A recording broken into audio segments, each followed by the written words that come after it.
نحمده ونصلي على رسوله الكريم. أما بعد، قال الله تبارك وتعالى: ألم تر كيف فعل ربك بعاد إرم ذات العماد التي لم يخلق مثلها في البلاد وثمود الذين جابوا الصخر بالواد وفرعون ذي الأوتاد الذين طغوا في البلاد فأكثروا فيها الفساد فصب عليهم ربك سوط عذاب. وقال النبي صلى الله عليه وسلم: لا يؤمن أحدكم حتى يكون هواه تبعا لما جئت به.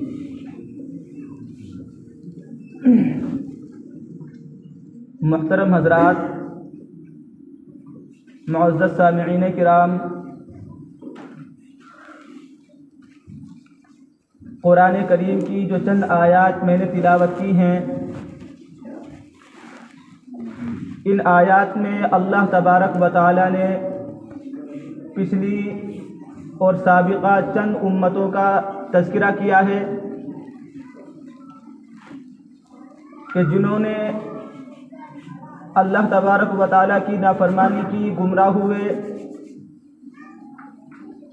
اور گناہ کیے، بے جھجک ہو کر کے گناہ کیے، گناہ کو گناہ نہیں سمجھا. اللہ تبارک و تعالی نے ان کا انجام، ان کی سزا اور ان پر جو عذاب نازل فرمایا اس کو بیان فرمایا.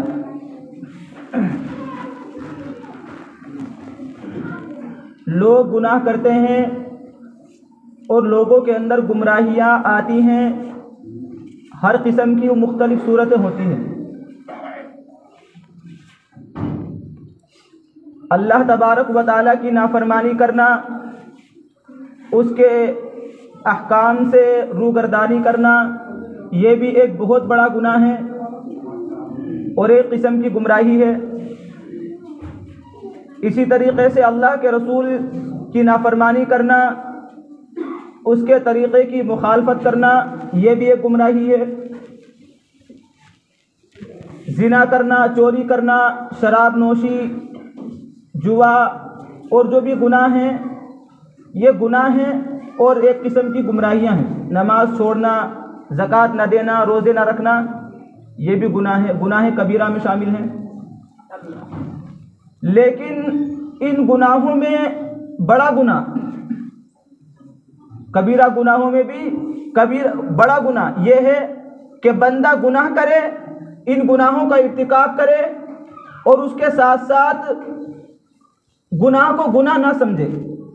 یہ ایسا گناہ ہے کہ جو اللہ تبارک و تعالیٰ کے عذاب کو، اللہ تعالیٰ کے غضب کو، اللہ تعالیٰ کے غصے کو نازل کرتا ہے. بندہ گناہ بھی کرے، نماز بھی چھوڑے، اللہ تعالیٰ کی نافرمانی بھی کرے اور اس کو اس گناہ کا احساس بھی نہ ہو، اس گناہ پر ندامت اور شرمندگی بھی نہ ہو، یہ اس سے بڑا گناہ ہے. ایک بندہ ہے، جانے انجانے میں غلطی ہوتی ہے، گناہ ہوتے ہیں، لیکن دل میں احساس ہوتا ہے، دل میں شرمندگی آتی ہے کہ مجھ سے یہ گناہ ہو رہا ہے، اللہ تعالیٰ کے حکم کی نافرمانی ہو رہی ہے، اللہ کے رسول کے طریقے اور اس کی سنتیں مجھ سے چھوٹ رہی ہیں. اس کے دل میں گناہ کا احساس ہوتا ہے. اللہ تعالیٰ کی ذات سے امید ہے اور ممکن ہے کہ اللہ تعالیٰ ایسے شخص کو ہدایت دے دے. ایسا ہوتا بھی ہے، بہت سے لوگ آج بھی دنیا میں ایسے موجود ہیں جن کی پہلے کی زندگی گناہوں میں گزری ہے، لیکن انہوں نے اپنے گناہوں پر ندامت اختیار کی، توبہ کی، آج ان کا شمار وقت کے ولیوں میں ہوتا ہے. تو بندہ گناہ کرے، گناہ کے ساتھ ساتھ اس کو گناہ کا احساس ہو، تو اس بات کا امکان ہے کہ اللہ تعالیٰ اس کو ہدایت دے دے اور اس کے گناہوں کو معاف کر دے. لیکن ایک بندہ ہے، گناہ کرتا ہے، نافرمانی کرتا ہے، ہفتوں گزر گئے، مہینوں گزر گئے، سال گزر گئے، نمازیں نہیں پڑھی، رمضان گزر گئے، روزے نہیں رکھے، سال گزر گئے، زکوٰۃ ادا نہیں کی، اور اسی طریقے سے گناہوں میں، شراب نوشی میں، زنا میں، حرام خوری میں ملوث ہے اور ان گناہوں کا احساس بھی نہیں ہے. تو یہ بہت بڑا گناہ ہے، اس سے بھی کبیرہ گناہوں میں بھی عظیم گناہ. یہ اسی طریقے سے حدیث میں اللہ کے رسول صلی اللہ علیہ وسلم نے ارشاد فرمایا: اذا رأیت شحا مطاعا، جب تم دیکھو لوگوں کے اندر ایسا بخل پیدا ہو جائے جس کی اطاعت کی جائے، یعنی لوگ بخل کرنے لگیں، مال خود بھی استعمال کم کریں، اپنی ضروریات ضروری چیزوں میں استعمال نہ کریں، اللہ تبارک و تعالیٰ کے راستے میں صرف اور خرچ نہ کریں۔ اسی طریقے سے وَهَوًا مُتَّبَعًا، ایسی خواہشات کو دیکھ کے جس کی اتباع کی جائے، یعنی اپنی من مانی زندگی گزارے، جیسے چاہے ویسے زندگی گزارے، جب جی چاہا نماز پڑھی، جب جی چاہا چھوڑ دی، جب جی چاہا اللہ تعالیٰ کے احکامات کی نافرمانی کر دی، اللہ کے رسول کی نافرمانی کر دی، اس کی سنتوں کو چھوڑ دیا۔ وَهَوًا مُتَّبَعًا، اسی طریقے سے فرمایا وَإِعْجَابَ كُلِّ ذِي رَأْيٍ بِرَأْيِهِ، ہر شخص کے اپنی رائے پر اتنارے کو اور گھمنڈ کرنے کو دیکھو۔ تو حدیث شریف میں اللہ کے رسول صلی اللہ علیہ وسلم نے فرمایا علیک بخاصۃ نفسک، تو اس وقت تم اپنے نفس کی اور اپنے آپ کی حفاظت کرو کہ آدمی گناہ کرے اور اس کو اس گناہ کا احساس بھی نہ ہو، خواہشات پر عمل کرے اور اس کو ندامت اور شرمندگی بھی نہ ہو، یہ بہت بڑا جرم ہے، اللہ تعالیٰ کے غضب کو کھینچ کر کے لانے والی چیز ہے۔ اللہ تبارک و تعالیٰ نے قرآن کریم میں فرمایا، حضرت آدم علیہ السلام کو پیدا کرنے کا ارادہ کیا، پیدا کر کے جنت میں بسایا، فرشتوں سے فرمایا انی جاعل فی الارض خلیفہ، میں زمین کے اندر ایک خلیفہ، ایک نائب بنانے والا ہوں جو زمین کے اندر خلافت کرے گا، میرے احکام کو نافذ کرے گا، میری اطاعت کرے گا۔ تو فرشتوں نے کہا اتجعل فیہا من یفسد فیہا ویسفک الدماء، کیا آپ زمین میں ایسی مخلوق کو بسائیں گے من یفسد فیہا، جو زمین میں فساد مچائے گی، ویسفک الدماء، اور خون ریزی کرے گی۔ نحن نسبح بحمدک ونقدس لک، تیری تسبیح بیان کرنے کے لیے، تیری تکبیر بیان کرنے کے لیے، تیری بڑائی اور تیری عبادت کے لیے تو ہم کافی ہیں۔ اللہ تعالیٰ نے فرمایا انی اعلم ما لا تعلمون،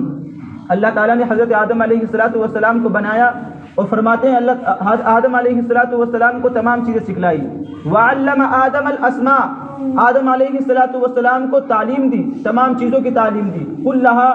جو چیز استعمال ہونے والی ہے، کیا چیز کھانے کی ہے، اسی طریقے سے کون سی چیز استعمال کی ہے، کون سی چیز سواری کی، دنیا میں جو چیزیں، کون سا کام کس طریقے سے کرنا ہے، اللہ تعالیٰ نے تمام چیزیں حضرت آدم علیہ السلام کو سکھائی۔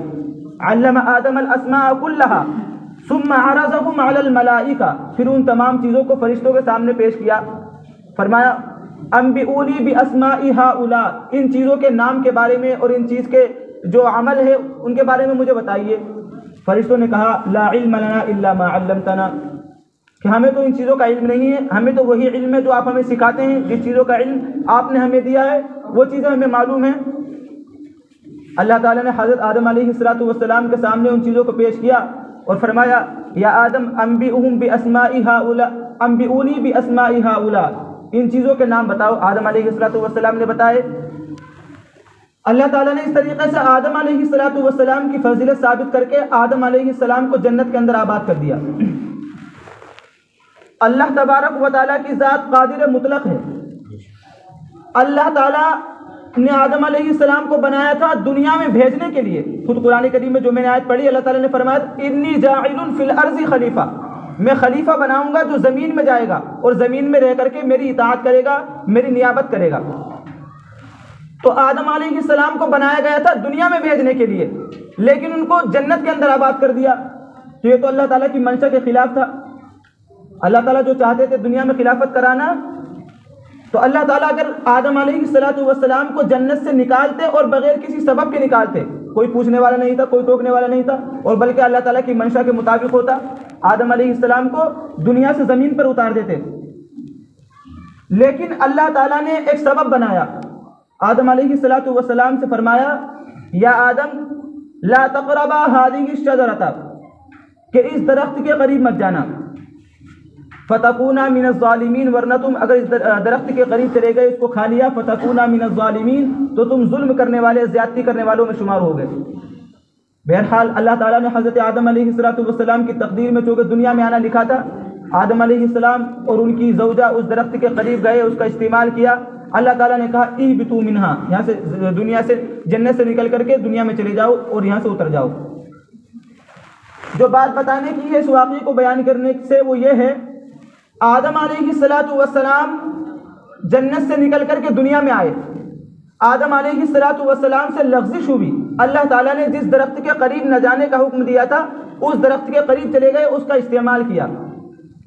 لیکن آدم علیہ السلام نے اپنے اس قصور کا اعتراف کیا، یہ نہیں کہا اے اللہ آپ نے تو مجھے بنایا ہی اس لیے تھا تاکہ میں دنیا میں جاؤں، اور میں نے جو درخت کھایا ہے، جو درخت کا پھل کھایا ہے وہ اس لیے کھایا ہے، وہ عین آپ کی منشا کے مطابق ہے، میرا کوئی جرم نہیں ہے، میں نے جو کھایا ہے اس میں تو آپ کی منشا پوری ہو رہی ہے، آپ جو چاہتے ہیں وہ میں نے کیا، آپ تو چاہتے تھے کہ میں دنیا میں جا کر کے بسوں، اب میں نے جو درخت کھایا ہے اور میں دنیا میں آ گیا ہوں تو یہ کام تو آپ کی منشا کے مطابق میں نے کیا ہے، میرا کوئی گناہ تو نہیں ہے، میں نے کوئی جرم تھوڑی کیا ہے۔ لیکن آدم علیہ السلام اس میں بات سمجھ میں آنے والی بات بھی تھی، آدم علیہ السلام نے یہ دلیل نہیں دی بلکہ اپنے اس قصور کا اعتراف کیا، جو اللہ تعالیٰ نے جس درخت کے قریب نہ جانے کو کہا تھا اس درخت کے قریب گئے، نافرمانی ہوئی، لغزش ہوئی، اللہ تعالیٰ نے آدم علیہ السلام نے اپنے اس قصور کا اعتراف کیا۔ قرآن کریم میں اللہ تعالیٰ فرماتے ہیں، آدم علیہ السلام نے دعا کی، ربنا ظلمنا انفسنا، اے ہمارے رب ہم نے اپنے اوپر ظلم کیا، ہم نے زیادتی کی، تو نے درخت کے قریب نہ جانے کا حکم دیا تھا، ہم اس کے قریب چلے گئے،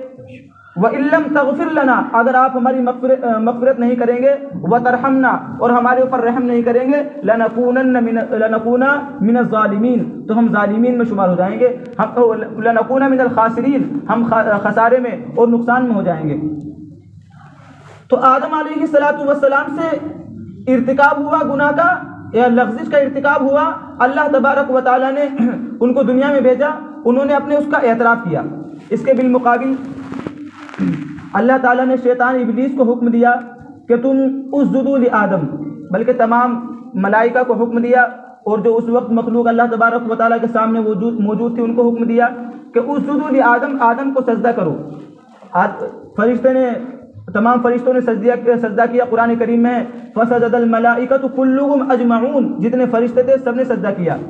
لیکن الا ابلیس نے انکار کر دیا، ابا، اس نے انکار کیا، واستکبر، اور تکبر کیا، وکان من الکافرین، اور کفر کیا، کافروں میں ہو گیا، نافرمانی اس سے بھی ہوئی، لیکن اس نے اپنے قصور کا اعتراف نہیں کیا۔ اللہ تعالیٰ نے فرمایا کہ تو نے میری نافرمانی کیوں کی، جب میں نے کہا کہ آدم کو سجدہ کرنا اور سجدے میں چلے جانا، جب تمام مخلوق جائیں تو سب کو سجدہ کرنا ہے،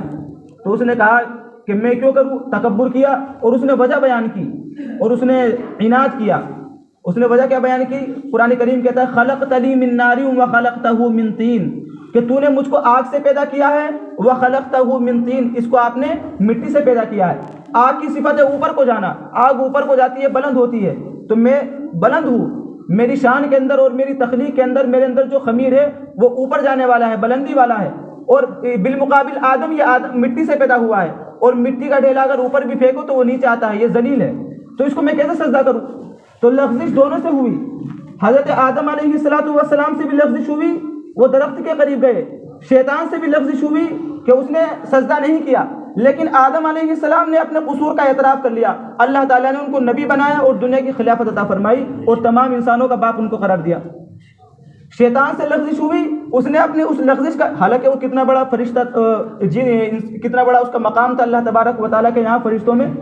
اتنا اونچا مقام تھا، لیکن اپنی اس لغزش کا اعتراف نہیں کیا، اور جو غلطی ہو گئی تھی اس پر جمع اور تکبر کی آکڑ اللہ تبارک و تعالیٰ کے سامنے حجت پیش کی۔ اللہ تعالیٰ نے فرمایا اخرج منہا مذموما مدحورا، کہ یہاں سے نکل جا ذلیل ہو کر کے اور دھتکارا ہوا ہو کر کے نکل جا۔ اللہ تعالیٰ نے آدم علیہ السلام کے لیے اور ان کی زوجہ کے لیے بھی لفظ استعمال کیا جنت سے نکالنے کا، اور شیطان کے لیے بھی، ابلیس کے لیے بھی۔ آدم علیہ السلام اور ان کی زوجہ کے لیے لفظ استعمال کیا، اس میں ہے اہبطوا منہا۔ اہبطوا کا مطلب معنی آتا ہے کہ تم نیچے سے اوپر سے نیچے اتر جاؤ، یعنی تم جنت میں ہو، تم زمین پر اتر جاؤ، بڑے اکرام کے ساتھ، بڑے اعزاز کے ساتھ کہا کہ بھئی تم نیچے چلے جاؤ، لیکن شیطان سے کہا اخرج، نکل یہاں سے، مذموما، ذلیل ہو کر کے، مدحور، اور دھتکارا ہوا ہو کر کے۔ تو اس واقعے کو، ان دونوں چیزوں کو بیان کرنے کا مقصد یہ ہے جو میں نے شروع میں بیان کیا، کہ بندہ گناہ کرے اور اس گناہ کا اس کو اعتراف ہو تو اللہ تبارک و تعالیٰ اس کے اعتراف کو اور اس پر اس کو شرمندگی ہو تو اللہ تعالیٰ اس کو ہدایت دیتے ہیں، اور اللہ تبارک و تعالیٰ اس کے گناہوں کو، سابقہ گناہوں کو معاف کر دیتے ہیں۔ لیکن ایک بندہ گناہ کرے اور گناہ کرنے کے ساتھ ساتھ اس کو اپنے اس گناہ کا احساس بھی نہ ہو، اور اس پر وہ جرأت کرے، نماز چھوٹے اس کی اور اس کو شرمندگی بھی نہ ہو، زنا کرے، چوری کرے، شراب نوشی کرے، طرح طرح کے جو گناہ ہیں اللہ تبارک و تعالیٰ نے جو کبیرہ گناہ بیان کیے ان کا ارتکاب کرے اور اس کو احساس بھی نہ ہو بلکہ کھلم کھلا ان کو کرے، تو ایسے شخص کی ہدایت اور ایسے شخص کو راہ راست پر آنا بہت مشکل بات ہے۔ آج ہماری صورتحال یہی ہے، ہم گناہ کرتے ہیں، بے شمار گناہوں میں ملوث ہیں، اللہ تبارک و تعالیٰ کے احکام کی نافرمانی کرتے ہیں، اللہ کے رسول صلی اللہ علیہ وسلم کی سنتوں کی مخالفت کرتے ہیں، اسی طریقے سے زنا اور شراب نوشی، اسی طریقے سے سود خوری، حرام خوری ملوث ہیں، اور اس کے باوجود ان کا احساس بھی نہیں ہے، ان گناہوں کا ہمیں احساس بھی نہیں ہے، ان پر شرمندگی بھی نہیں ہے، یہ بڑا جرم ہے۔ اللہ تبارک و تعالیٰ کا جو عذاب آتا ہے عمومی عذاب، ایک فرد اگر گناہ کرے اس پر عذاب نہیں آتا، جب تمام افراد گناہ کریں اور ان گناہوں پر ان کو احساس نہ ہو تب اللہ تبارک و تعالیٰ کا عمومی عذاب آتا ہے۔ میں نے جو آیت پڑھی تھی اس کی تفسیر جو اللہ تعالیٰ نے قرآن کریم میں جو قوموں کا تذکرہ کیا، قوم سمود کا تذکرہ کیا، قوم ارم کا تذکرہ کیا، قوم عاد کا تذکرہ کیا، انہوں نے گناہ کیے، اللہ تعالیٰ کی نافرمانی کی اور ان گناہ پر جرأت کی، فرمایا من اشد منا قوہ، طاقت کے اعتبار سے ہم سے کون سخت ہے، واکثر جماعت کے اعتبار سے ہم سے زیادہ کون ہو سکتا ہے، ہماری تعداد زیادہ ہے، ہماری طاقت زیادہ ہے، ہمارے پاس اسباب زیادہ ہے، ہمیں گناہوں کی پرواہ نہیں ہے۔ اللہ تعالیٰ فرماتے ہیں وَلَا يُسْأَلُ عَنْ ذُنُوبِهِمُ الْمُجْرِمُونَ، ایسے لوگوں سے، ایسے مجرموں سے قیامت کے دن ان کے جرم کے بارے میں نہیں پوچھا جائے گا بلکہ بلا پوچھے ہی ان کی سزا سنا دی جائے گی۔ بہرحال بات کا خلاصہ یہ ہے کہ گناہ ہو جاتے ہیں لفظ میں، آدم علیہ السلام کی تفسیر میں نے بتائی، لیکن گناہ ہو جانا اور اس کے ساتھ ساتھ اس پر شرمندگی کرنا، اللہ تعالیٰ فرماتے ہیں کہ توبہ جو ہے گناہوں کا تریاق ہے، تو گناہ ہو اور اس پر شرمندگی ہو اللہ تبارک و تعالیٰ اس کو معاف فرما دیتے ہیں، لیکن گناہ کے ساتھ ساتھ اس پر جمنا اور اس پر اصرار کرنا اور ہٹ دھرمی دکھلانا یہ اس سے بہت بڑا جرم ہے۔ ہمیں اگر گناہ ہو جائے تو اس کی توبہ کرنی چاہیے، ہم سے نمازیں چھوٹ رہی ہیں، شرمندگی ہو اور ان کو پورتی کرنی چاہیے، نہ کہ ان پر جمنا چاہیے اور نہ اصرار کرنا چاہیے۔ اللہ تبارک و تعالیٰ ہم سب کو عمل کرنے کی توفیق عطا فرمائے۔